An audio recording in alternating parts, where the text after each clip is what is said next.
Assalamualaikum warahmatullahi wabarakatuh. Perkenalkan, nama saya Putri Nurbidiani, NPM 20010700023. Saya mahasiswi program studi Tadris Ilmu Pengetahuan Sosial tahun angkatan 2020, kelas A. Pada video kali ini saya akan menjelaskan tentang pasar menggunakan salah satu media pembelajaran online, yaitu Jamboard. Video ini dibuat untuk memenuhi tugas individu mata kuliah media pembelajaran IPS yang diampu oleh Bapak Wardani, MPD. Baik, langsung saja kita ke slide yang akan saya presentasikan di Jamboard. Untuk slide yang pertama, ini tampilannya. Apa yang kamu pikirkan ketika melihat gambar tersebut? Coba teman-teman tebak, kira-kira ini gambar apa ya? Ya, benar sekali, ini adalah gambar pasar. Apa yang teman-teman pikirkan ketika melihat gambar pasar? Kalau kita membayangkan atau melihat gambar pasar, yang kita bayangkan pasti banyaknya penjual, banyaknya pembeli, dan banyaknya barang dagangan yang diperjualbelikan yang beraneka ragam ya.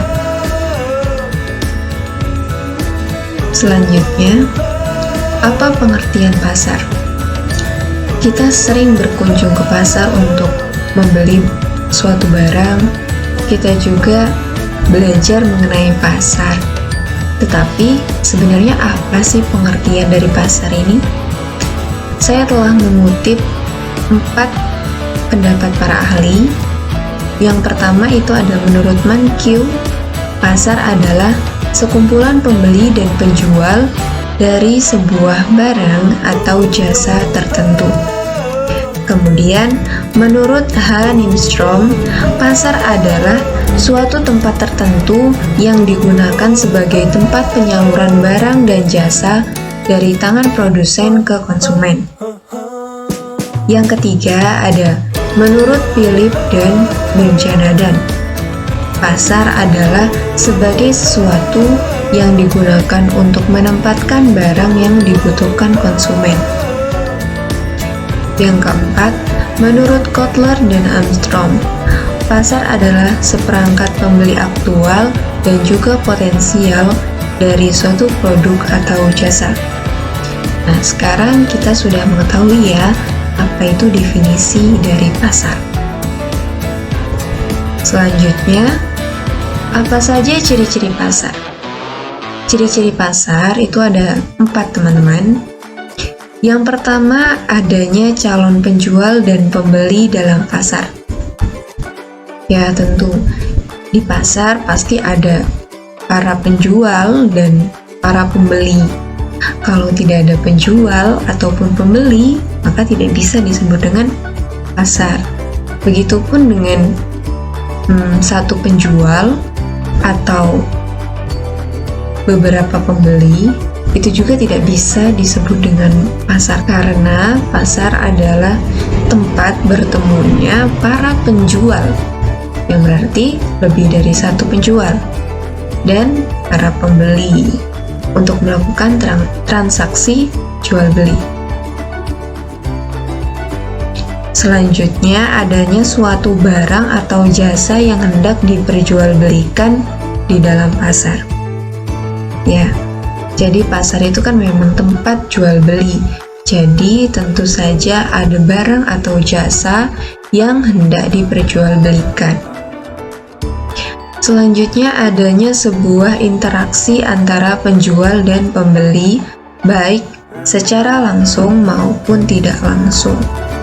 Kalau di pasar yang kita sering jumpai, itu adalah interaksi langsung.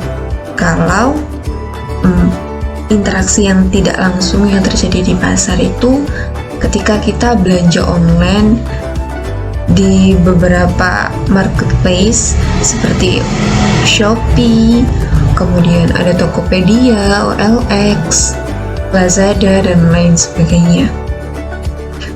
Selanjutnya, adanya suatu proses permintaan dan penawaran oleh kedua belah pihak. Tentu saja, di pasar itu memperjualbelikan barang dagangan. Jadi tentu ada permintaan dan penawaran. Untuk permintaan sendiri dari pembeli dan penawaran oleh penjual. Selanjutnya, apa saja fungsi pasar? Fungsi pasar itu ada 4. Yang pertama, fungsi distribusi. Fungsi distribusi adalah sebagai media transportasi antara barang produksi dan pembeli. Sebagai media penjualan produsen dengan pembeli. Memberi informasi kepada konsumen tentang kesediaan barang produksi. Jadi, fungsi distribusi itu sama dengan fungsi penyaluran ya, penyaluran dari produsen ke konsumen. Selanjutnya ada fungsi pembentukan harga. Fungsi pembentukan harga ini adalah sebelum terjadi transaksi jual beli terlebih dahulu dilakukan tawar-menawar sehingga diperoleh kesepakatan harga antara penjual dan pembeli. Ini sering kali terjadi ya di pasar. Selanjutnya adalah fungsi promosi. Nah, fungsi promosi ini adalah membuat konsumen sadar akan produk-produk baru, mendidik tentang berbagai fitur dan manfaat merek, serta memfasilitasi penciptaan citra sebuah perusahaan yang menghasilkan produk atau jasa. Kemudian, yang terakhir ada fungsi penyerapan tenaga kerja. Nah, fungsi penyerapan tenaga kerja ini dihubungkan dengan ketersediaan barang atau jasa yang ada di pasar. Ketika permintaan di pasar mengalami kenaikan, otomatis produksi barang di suatu perusahaan itu pasti meningkat, sehingga lapangan pekerjaan pun terbuka luas di perusahaan atau industri tersebut, sehingga mengurangi pengangguran yang ada di suatu daerah. Selanjutnya, apa saja macam-macam pasar? Pasar dikelompokkan dalam beberapa jenis ya.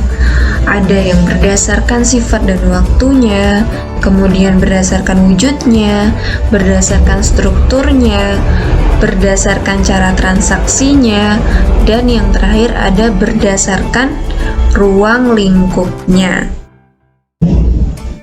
Baik, kita bahas satu persatu. Yang pertama ada berdasarkan sifat dan waktunya. Berdasarkan sifat dan waktunya, pasar itu dibagi menjadi 4, yaitu pasar harian, pasar mingguan, pasar tahunan, dan pasar temporer. Pasar harian. Pasar harian adalah salah satu jenis pasar berdasarkan sifat dan waktunya yang setiap hari terjadi kegiatan transaksi antara penjual dan pembeli hingga menemukan harga yang disepakati. Kemudian pasar mingguan, sesuai dengan namanya, pasar mingguan hanya terjadi sekali dalam seminggu. Kemudian pasar tahunan. Pasar tahunan adalah jenis-jenis pasar berdasarkan waktunya, juga ada diselenggarakan sekali dalam setahun. Kalau pasar harian setiap hari, pasar mingguan sekali dalam seminggu, pasar tahunan sekali dalam setahun. Kemudian kalau pasar temporer adalah kegiatan transaksi antara penjual dan pembeli yang terjadi pada waktu-waktu tertentu saja. Contohnya seperti adanya bazar murah. Selanjutnya berdasarkan wujudnya.